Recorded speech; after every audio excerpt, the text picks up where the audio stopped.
김대중 정권이 들어서자마자 바로 국가안전기획부장 이종찬, 1998년이죠. 그리고 이종찬은 김대중 정권이 들어서기 전 바로 당선인 시절에 바로 정권인수위원장을 했습니다. 그리고 바로 정권이 취임하자마자 바로 국가안전기획부장, 그리고 국가안전기획부를 이제 이름을 바꿉니다. 그래서 99년 1월 1일부로 국정원으로 국가정보원으로 바꿉니다. 근데 이종찬 안기부장이 재직할 당시에 바로 베테랑 대공요원, 바로 안기부에 약 900명 정도가 숙청이 됩니다. 상당히 무시무시한 얘기입니다. 이거는 진짜 반역적인 얘기죠. 약 900명이 숙청이 되고, 그리고 경찰은 2200명인가가 숙청이 됩니다. 여기 나오는데, 그리고 검찰에 있는 대공검사 약 40명이 숙청이 되고, 그 다음에 기무사령부에 있는 이 대공 전문 수사요원들 또한 약 상당한 1000명 이상이 숙청이 됩니다. 그러니까 대한민국의 간첩을 잡는 전문가들을 다 쫓아버립니다. 그리고 이종찬은요, 김대중 정권에 같이 하기 전에는 바로 육사 16기로 육사에 들어갔다가 소령으로 예편합니다. 그리고 중앙정보부에 들어가서 해외 파트에도 있었고요. 또 나중에는 1980년도에는 총무과장으로 있다가 바로 총무국장, 그리고 인사를 기획을 잘했다고 그래가지고 기획관리실장으로 승진합니다. 그리고 민정당 창당에 깊숙하게 개입을 하고, 또 바로 전두환 대통령의 지시를 받아서 이 민정당 창당을 통하고, 또 이 어떻게 보면은 어마어마한 실세의 권력을 누렸습니다. 그러고 나서 나중에 김대중 쪽으로 갔는데, 바로 이 이종찬이라는 이 사람이 독립운동을 했다는 이시여, 정말 어떻게 말씀을 못 드리겠지만 지금 광복회장입니다. 그리고 이종찬의 아들이 이초로 현재 연세대학교 법학전문대학원 교수입니다. 바로 이초로의 부인, 즉 이종찬의 며느리가 현재 지역민으로서 질병관리청장입니다. 제가 말씀드리고자 하는 취지는 다른 데 있습니다. 윤석열이가 이 이철우랑 대광국민학교 마역한 중마고고 서울법대 동기입니다. 그리고 이 이철우라는 교수가 들리는 얘기로는 자유대한민국 쪽에 있는 것이 아니라 또 다른 쪽에 있는 거라고 이렇게 얘기 들었는데, 아무튼 윤석열의 멘토가 이종찬이랍니다. 여러분들, 이 영어는요, 초등학교 때 또는 초등학교 입교 전에, 그리고 중학교 이때 영혼이 굳어지면요, 그 바꾸기가 어렵습니다. 그게 바로 북한이죠. 북한의 주민들이 이 세뇌돼서 바꾸기가 아주 어려운 겁니다. 바꿀 때 이 뇌가 부서집니다. 마찬가지로 이 종북 좌익에 있었던 이 좌익 세력들이 이념을 바꿔서 전향을 했다. 본인들이 얘기합니다. 피를 바꿔도 이념은 바꿀 수가 없다. 이렇게 얘기되는 거죠. 참고적으로 한번 보시기 바랍니다.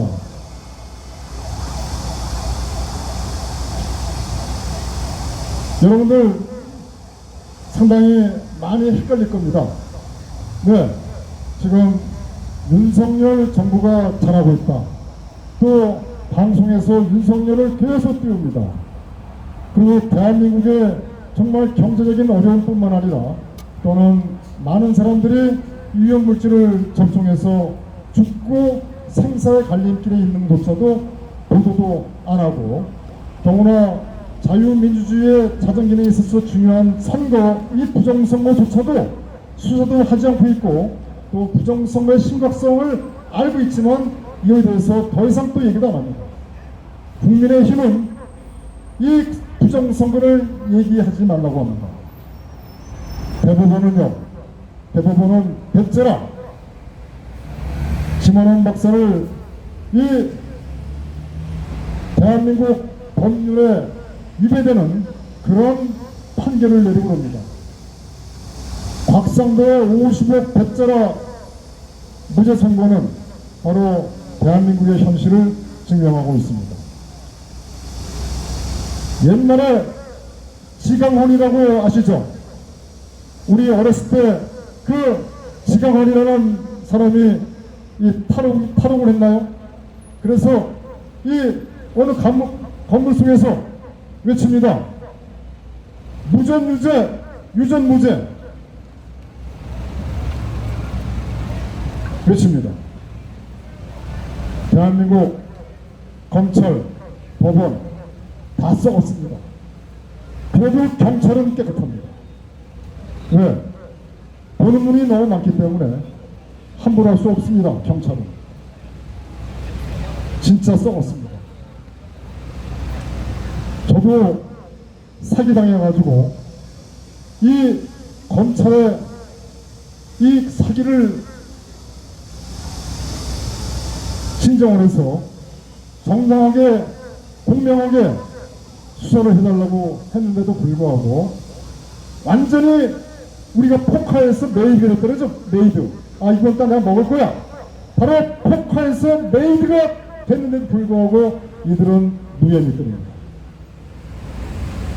제가 비유를 잘못 들었는지 모르겠지만 이 정도로 대한민국은 썩었습니다. 그리고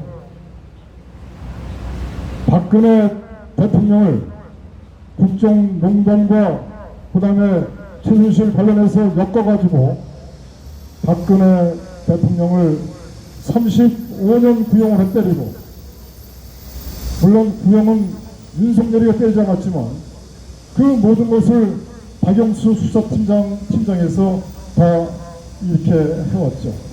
그런 사람이 현재 대통령을 하고 있고, 이 대통령의 멘토가 이동찬입니다. 근데 지금 수면 위에서 벌어지는 모든 상황들, 이것은 제가 정말 간곡하게 말씀드리지만 다 거짓입니다. 빙산이 바다 위에 볼록 나와 있는 것은 얼마 안 됩니다. 그 수면 밑에 있는 것은 어마어마하게 크죠. 지금 저들은 모든 언론을 총동원시켜서 국민을 기만시키고 속이고 있습니다. 이번에 정일성 사건, 이재명 사건, 홍범도 사건, 그 다음에 후쿠시마 저 원자력 그 처리수 관련 그 사건 등등, 지금 모든 것들이 국민의 관심을 바로 이들이 추진하고 있는 연방제 개헌에서 돌리기 위한 목적으로 가고 있는 것입니다. 국민들을 현재 숨가쁘게 계속 이슈를 만들어서 끌어가고 있습니다. 홍범도 문제는 하루 이틀 문제가 아닌데 왜 갑자기 나타납니까? 정일성 문제도 마찬가지입니다. 왜 또 갑자기 정일성을 끌고 나옵니까? 이재명 거는요 계속 끌고 갑니다. 물론 이재명은 기쁨조의 역할을 충분히 할 겁니다. 또 3구 대선 때 기쁨조 역할, 그리고 보수를 기만시키는 것의 기fun조 역할 계속할 겁니다. 남로당 세력의 입장에 봤을 때는 이재명은 소외표입니다. 문재인도 소외표입니다. 윤석열도 소외표이죠.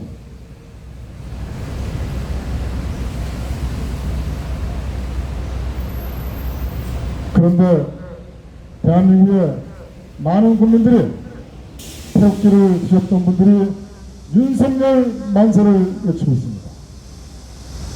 그럴 수밖에 없어요. 왜냐하면 TV에서 계속 선전선동 세뇌시키고 있습니다. 24시간 방송 YTN 보십시오. 그냥 완전히 넘어가지 않으면 진짜 바보가 될 정도로 그렇게 세뇌시킵니다. 한미동맹, 한미일 협력 등등. 저는 트럼프 대통령이 재임했을 때 문재인이가 함부로 하지 못했습니다. 그러나 트럼프 대통령이 그만두고 민주당 정권에 들어서고 나서부터는 바로 문재인이가 함부로 움직였습니다. 그게 바로 종전선언과 평화협정이었습니다. 2021년도 5월달에 한미 정상회담이 미국에서 열렸습니다. 바로 그 정상회담의 여러 가지 내용 중에 중요한 게 뭐냐면은 바로 판문점 선언과 그 다음에 싱가포르 선언을 승계한다. 그 내용은 바로 종전선언과 평화협정이 깔려있던 겁니다. 그리고 그 더 속에는 연방제가 바로 있는 것입니다. 그런데 최근에 북한에서 변화가 있었습니다. 그동안 남조선 괴뢰도당 이렇게 부르던 북한이 김여정이가 담화문을 발표할 때 남조선 괴뢰도당으로 표현하지 않고 대한민국이라고 표현을 했습니다. 그리고 어제 그저께죠. 그저께 김정은이가 바로 대한민국이라고 표현했습니다. 김정은과 김여정이가 개고기를 먹었습니까? 꽁고기를 먹었겠습니까? 이것은 이제 연방제의 그 기반이 저변에 깔려있는 겁니다. 연방제라면 단체와 괴뢰도당과 하는 게 아니지 않습니까? 국가와 하는 거 아니겠습니까? 남조선 괴뢰도당과 연방제 할 수 있습니까? 그러니까 이들은 그게 나온 겁니다.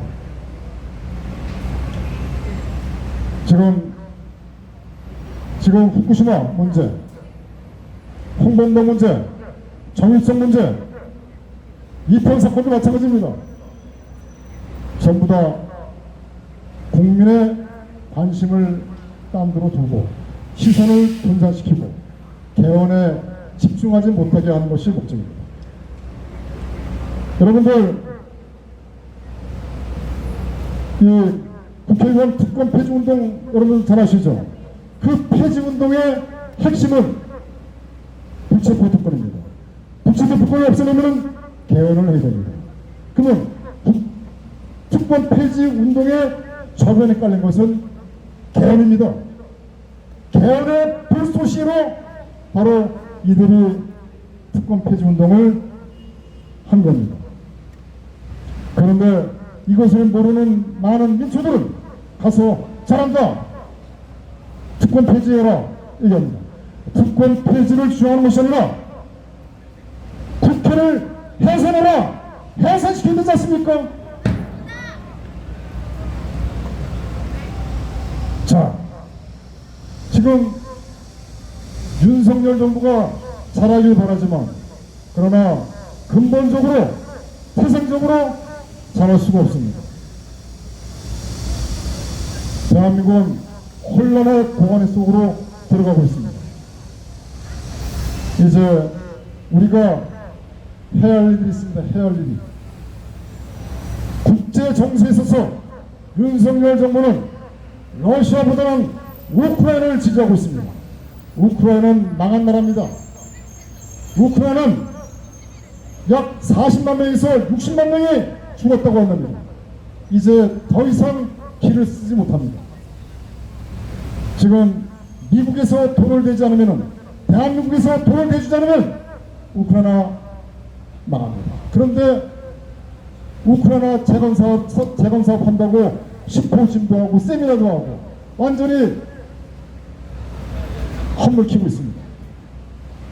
우크라이나 재건사업은 러시아의 허가를 득하지 않고서는 절대 못합니다. 미국의 패권이 저물어 가고 있습니다. 전 세계는